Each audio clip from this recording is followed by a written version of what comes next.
Hello. On the first Shavuot, 3,500 years ago, the Jews received the Torah on Mount Sinai. Then they lived for 1,000 years in the land of Israel, masters of their own destiny under the laws of the Torah. Then they were defeated and exiled to Babylon. Once there, they did not know how to observe their religion. The psalmist wrote, quote, "How shall we sing the Lord's song in a foreign land?" Unquote. The prophet Jeremiah gave them this advice in a letter, quote, "And seek the peace of the city where I have caused you to be carried away captives, and pray to the Lord for it, for in its peace shall you find peace." Unquote. The Jews came back 70 years later and rebuilt the temple, and for some 500 years they continued to live in the Holy Land, but under foreign domination. Nevertheless, the Mishnah told them, quote, "Pray for the welfare of the governments, because without the fear of the governments, each man would swallow up his neighbor alive." Unquote. Indeed, law and order are needed, even if they come from malevolent and oppressive rulers. Prayers for the government are the norm in Jewish services. In Egypt, where I grew up, we prayed for Nasser, even though he was our sworn enemy. And when the rabbi concluded with Hanasi Gamal Abdel Nasser, everyone lustily responded, Amen. I should also mention the inhibiting presence of the official spy sent by the government. The Roman occupiers allowed us to rule ourselves according to Jewish law. But after the Bar Kokhba revolt in 135 CE, they expelled most Jews from the land and the diaspora began. The Jews were now living in foreign countries. New rules were needed.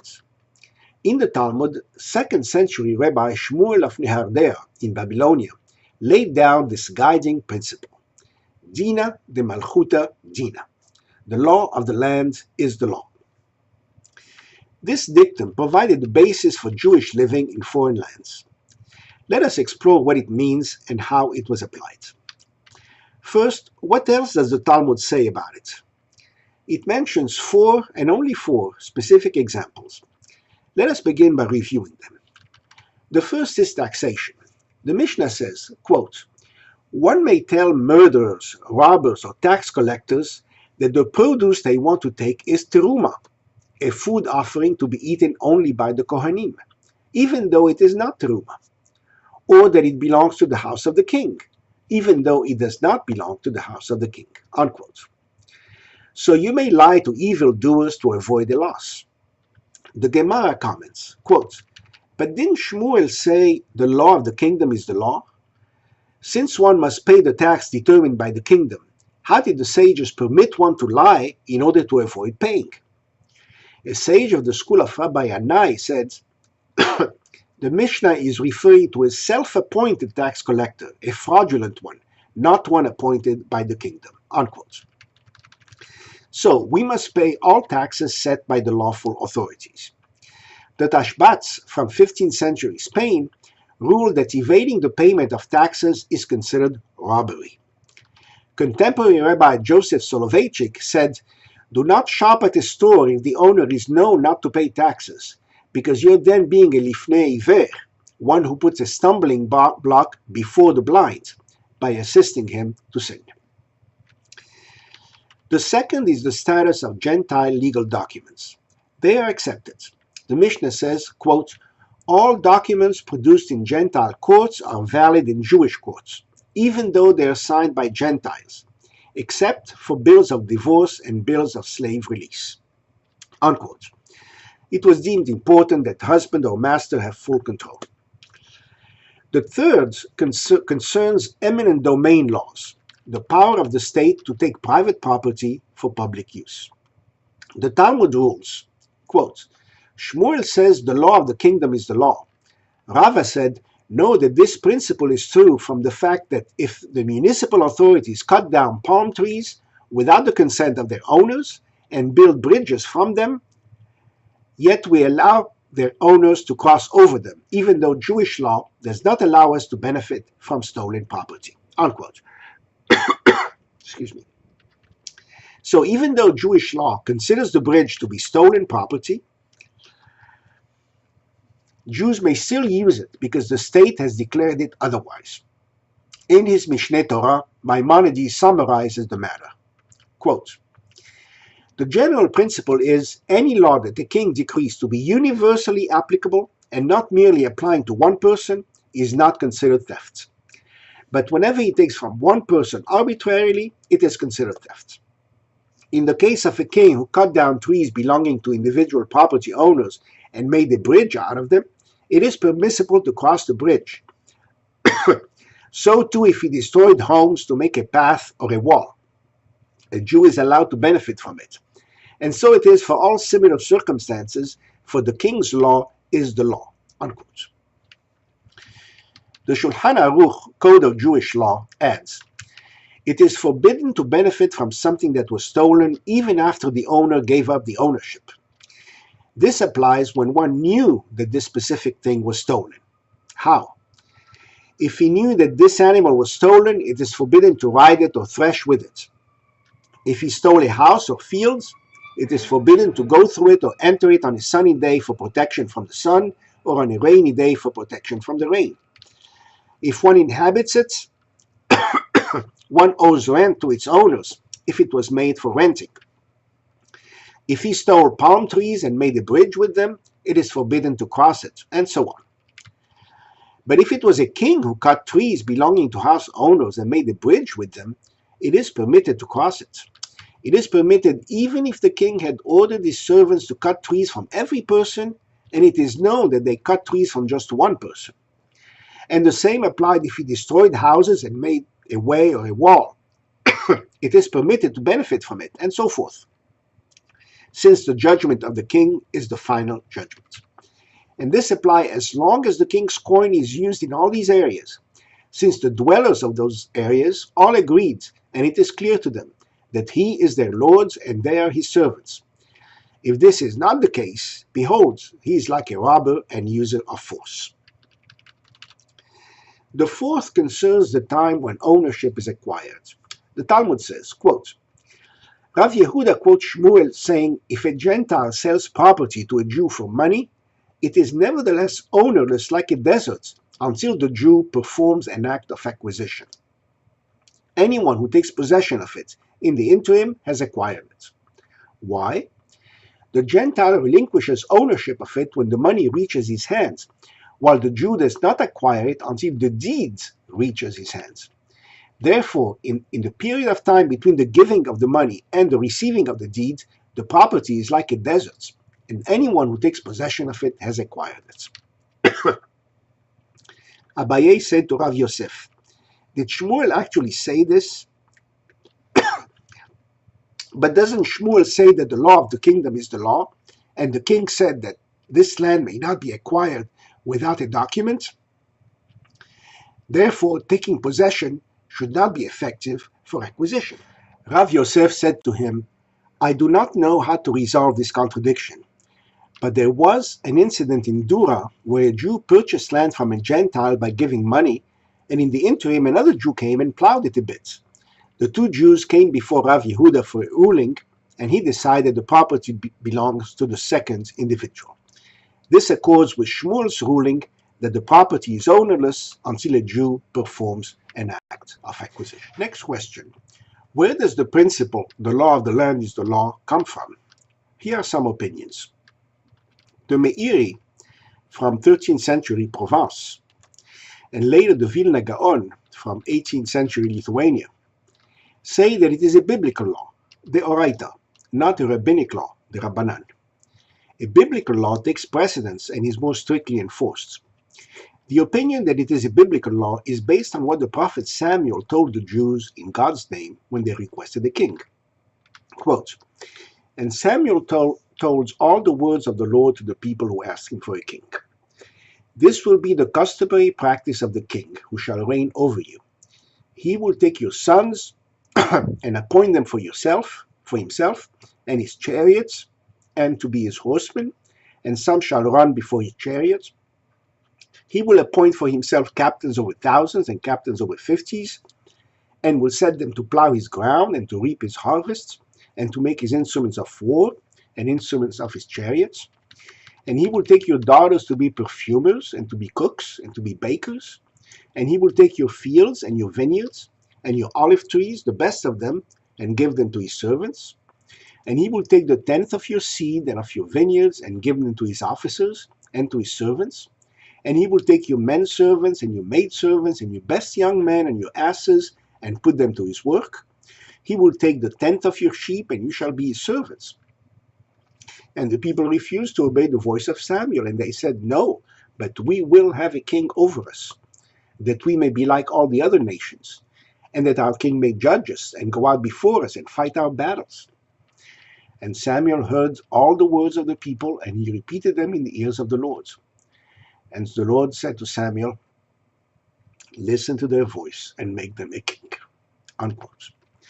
Thus, the Meir beheld that the prophet was discussing the legitimate rights of a king, not just building a scarce scenario to discourage the people from wanting a king. Rashi from 11th century France said that the law stems from the Noahide codes. Gentiles are required to observe 7 commandments, one of them being to establish courts of law, dinim. Therefore, Jews living in their society are bound by those laws. The Rashbam from 11th century France says that it's a contractual obligation. It derives from the fact that all citizens accept to live in the king's land of their own free will, and so must follow the king's laws. The Rambam from 12th century Egypt added that these courts are only to enforce the other 6 Noahide laws.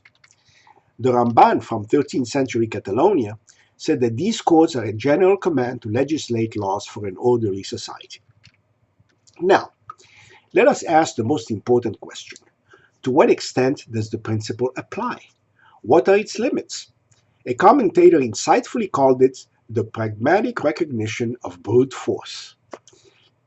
Vigorous debates took place through the centuries on how far it extends. Some say that civil law is binding only when it does not conflict with Torah law. The meaning is unclear, since Torah law is supposed to cover everything. The Tashbats from 15th century Spain and Algeria says that it does not apply to religious or ritual observances. This is considered so obvious that it's hardly ever mentioned. For example, Jews don't have to obey laws that say they must convert to another religion, that they can't teach Judaism, that they can't circumcise their sons, that they can't celebrate Shabbats, that they can't perform Jewish services, that they must eat non-kosher foods, etc.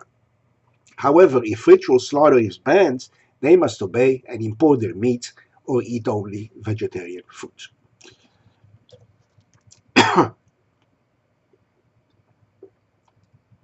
The Rambam from 12th century Egypt said that the laws that Jews must comply with must be laws that apply equally to all citizens. He also said that in times of unrest, if you don't know who the ruler is, you must follow the laws of the government whose currency you use. The Rema from 16th century Poland said that the law applies to anything designed to promote the well-being of general society. Examples provided by Rabbi Eliyahu Fink are criminal law, minimum wage laws, environmental laws, child labor laws, traffic laws, and the like. Commentators have noted that the ruler does not have to be a king. Any leader backed by the authority of the people to whom the land belongs triggers Dina de-Malkhuta Dina. An obvious example is democratically elected leaders. Does the principle apply to the land of Israel? The Ran from 14th century Catalonia said no, since the land belongs to God, not to the temporal ruler there. He quotes God in the Torah, quote, "The land is mine, and for you are strangers and sojourners with me," unquote. He was later overruled by Tashbats and others, as long as the source of authority is the agreement of the people, as is the case in modern Israel. The Rashba from 14th century Catalonia says 3 things. First, while laws must be recognized, the same is not true for popular customs or non-Jewish ways. Quote, "The law of the king is binding for us, but the laws of his people are not binding for us," unquote. Second, it says Dina de-Malkhuta Dina. The law of the kingdom is the law, and not Dina de-Melech, the law of the king.